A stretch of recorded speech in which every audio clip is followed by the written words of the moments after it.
Right. Next, గ్రామ స్థాయిలో గ్రామ పరిపాలన అధికారి జీపీఓ నిర్వహించాల్సిన ముఖ్యమైన రెవెన్యూ రికార్డులు 3 ప్రధానమైనవి ఉన్నాయి. ఇవి భూ పరిపాలనకు, రెవెన్యూ రాబడికి మరియు ప్రజలకు అవసరమైన దానిలో చాలా కీలకమైనవి. ఆ రెవెన్యూ రికార్డులు ఏంటివి? ముఖ్యమైన 3 రెవెన్యూ రికార్డులలో ఒకటి ఏంటిది? అడంగల్.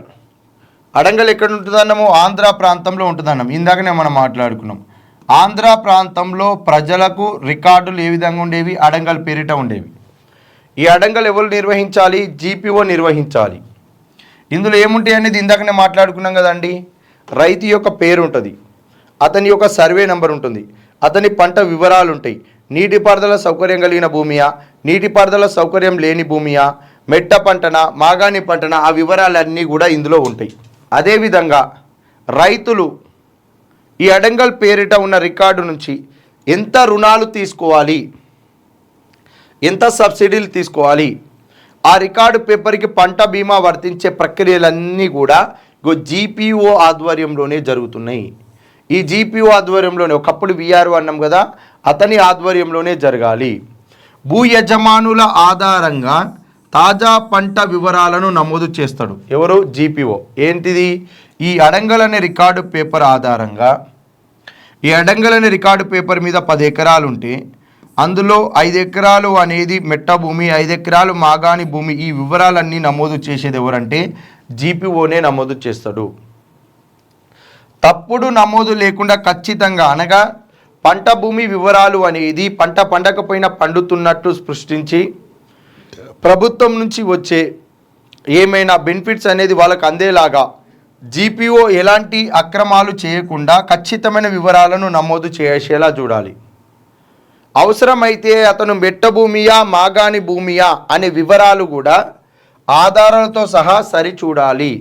ఇప్పుడు నేనున్న జీపీఓ దగ్గరికి పోయినా, నా భూమి 10 ఎకరాల భూమి, అందులో ఒక 5 ఎకరాలు అనేది మెట్ట భూమి, ఒక 5 ఎకరాలు అనేది మాగాణి భూమి అని నేను చెప్పిన, అతను ఏమంటాడు? నా యొక్క ల్యాండ్ దగ్గరకు వచ్చి సరైన ఆధారాలు చూసి అది మెట్ట భూమియా, మాగాణి భూమియా అని ఎంక్వైరీ చేసిన తర్వాతనే అందులో నమోదు చేయడం జరుగుతుంది. 1B register. 1B రిజిస్టర్ అంటే అందరికీ తెలిసిందే, అడంగలు, పహాని ఈ రెండింటినీ కలిపి 1B రిజిస్టర్ చేసిరని మాట్లాడుకున్నాం కదా. ఇక్కడ 1971 pattadar passbook title deed act ప్రకారం. మరి ఇప్పుడు ఈ 1B రిజిస్టర్లో యజమానులు ఎవరు? ఆ యజమాని ఖాతా నంబర్ ఏంటిది? Survey number. హక్కుదారుడి యొక్క పేరులో ఏమైనా మార్పులు ఉన్నాయా? బి రమేష్ అని పడాల్సింది, జి రమేష్ అని పడింది. అప్పుడు ఎవరు ఇనిషియేటివ్ తీసుకుంటారు? జీపీఓనే. ఈ జీని కాస్త బీగా సరి చేసే హక్కు ఎవరికి ఉంటుంది అంటే జీపీఓకే ఉంటుంది, అనగా ఒకప్పటి విఆర్ఓకే ఉంటుంది. ఇక్కడ ఈ భూముల వివరాలు నమోదు చేసినప్పుడు ఈ 1B రిజిస్టర్లో ఒకవేళ ల్యాండ్ రిజిస్ట్రేషన్ అయ్యి ఇంకొక 2 ఎకరాలు ఎక్కించాలనుకో, అప్పుడు కీలక పాత్ర వహించేది జీపీఓ. తహసీల్దార్ ఆధ్వర్యంలోనే జీపీఓ ఆ భూముల వివరాలను ఈ పాస్ పుస్తకానికి సంబంధించి, అనగా 1B రిజిస్టర్ పాస్ పుస్తకంలో నమోదు చేస్తాడు. హక్కులలో, రికార్డులలో ఏమైనా తప్పులు, మార్పులు, చేర్పులు చేయాలని జీపీఓనే సరిదిద్దుతాడు. ఎకరాల వివరాలను జీపీఓనే సరిదిద్దుతాడు. అడంగల్లో అతనే, పహానీలో అతనే, 1B రిజిస్టర్లో కూడా అతనే సరిదిద్దాల్సి వస్తుంది. అదేవిధంగా ఇక్కడ మ్యుటేషన్లను నవీకరించడం అంటే కొత్త రిజిస్ట్రేషన్స్. ఇప్పుడు ఇది 1B రిజిస్టర్లో ఉండే రికార్డుల పత్రం. ఈ రికార్డుల పత్రంలో ఏమున్నది? సర్వే నంబర్ 1086/1C అని ఉంది. 10 ఎకరాలు మనకి రికార్డులో ఉన్నాయి. ఏంటిది? 10 ఎకరాలు మనకి రికార్డులోకి నమోదు అవ్వడం జరిగింది. అంతేనా? రైట్. ఈ 10 ఎకరాలు మనకి రికార్డులో నమోదు చేసిన తర్వాత మనకి ఇక్కడ ఏం చేస్తారు అని అంటే, ఈ 10 ఎకరాల నుంచి 5 ఎకరాలు వేరే వాళ్ళకి మనం అమ్మినాం. 10 ఎకరాల నుంచి 5 ఎకరాలు వేరే వాళ్ళకి అమ్మితే ఏమైపోయింది? ఈ 10 ఎకరాల నుంచి వేరే వ్యక్తికి 5 ఎకరాలు మ్యుటేషన్ కావాలి. అలాంటప్పుడు ఏం చేస్తాడు విఆర్ఓ? ఈ 10 ఎకరాల కాడ 5 ఎకరాలు తీసుకొస్తాడు. కొత్త కాలం 5 ఎకరాలు పెట్టి అతను ఏం చేస్తాడు? ఈ రికార్డు పేపర్ వెనకాల ఇతనికి 10 ఎకరాల ల్యాండ్ ఉంటే ఈ 10 ఎకరాల ల్యాండ్ నుంచి 5 ఎకరాలను వేరే వారి యొక్క రికార్డులోకి ట్రాన్స్ఫర్ చేయడం జరుగుతుంది అని చెప్పి రాసి వేరే వాళ్ళ పాస్బుక్లో 5 ఎకరాలు నమోదు చేస్తాడు. ఏ విధంగా ఈ 1086/1C అని సర్వే నెంబర్ వేసి వేరే వాళ్ళ పాస్బుక్లో ఫలానా పర్సన్ నుంచి ఈ వ్యక్తికి 5 ఎకరాల రికార్డులోకి నమోదు చేయడానికి మ్యుటేషన్ చేయడానికి అవకాశాలు ఉన్నాయని చెప్పి అందులో రాసి ఇక్కడ ఇతని పేరు మీద రికార్డులోకి మ్యుటేషన్ చేస్తాడు. ఈ భూమి కొనుగోలు విక్రయాల తర్వాత 1B రికార్డులను సరిచూడడం. ఇప్పుడు 5 ఎకరాలు ట్రాన్స్ఫర్ చేయించిండు, మొత్తం ప్రొసీజర్ అయిపోయింది. మళ్ళీ ఇతనికి సంబంధించిన భూముల వివరాలు, ఇందులో 5 ఎకరాలని నేను సరిదిద్దినా లేదా, బరాబర్ ఉందా లేదా అని క్రాస్ చెక్ చేసుకోవడం కూడా అతని యొక్క బాధ్యతనే.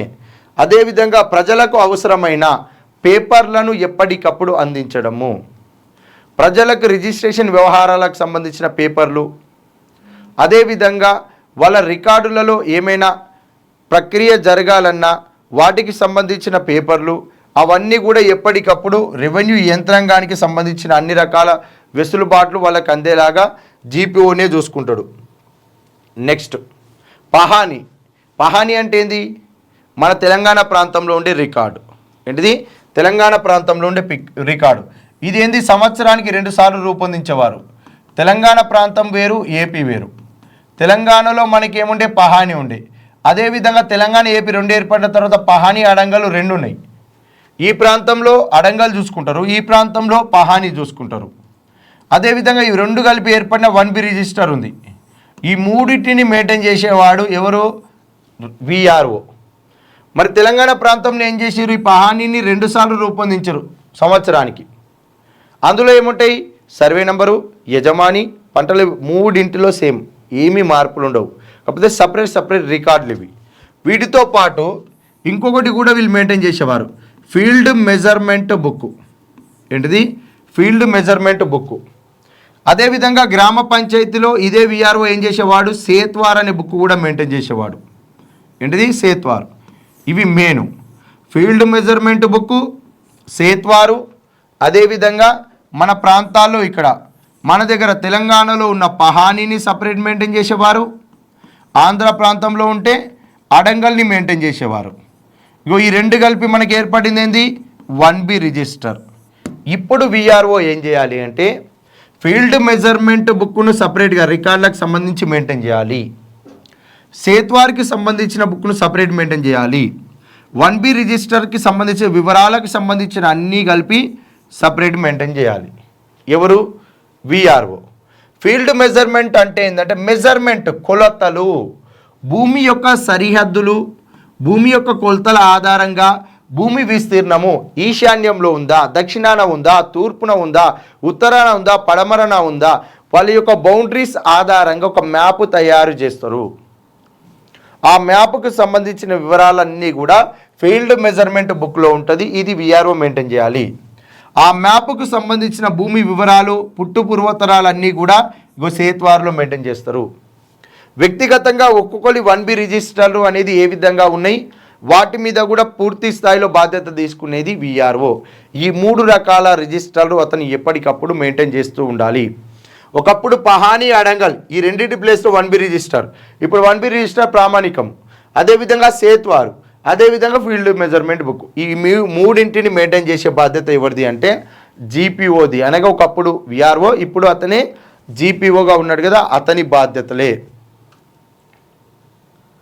ఇక్కడ ఏ విధంగా రాస్తారు చూడండి.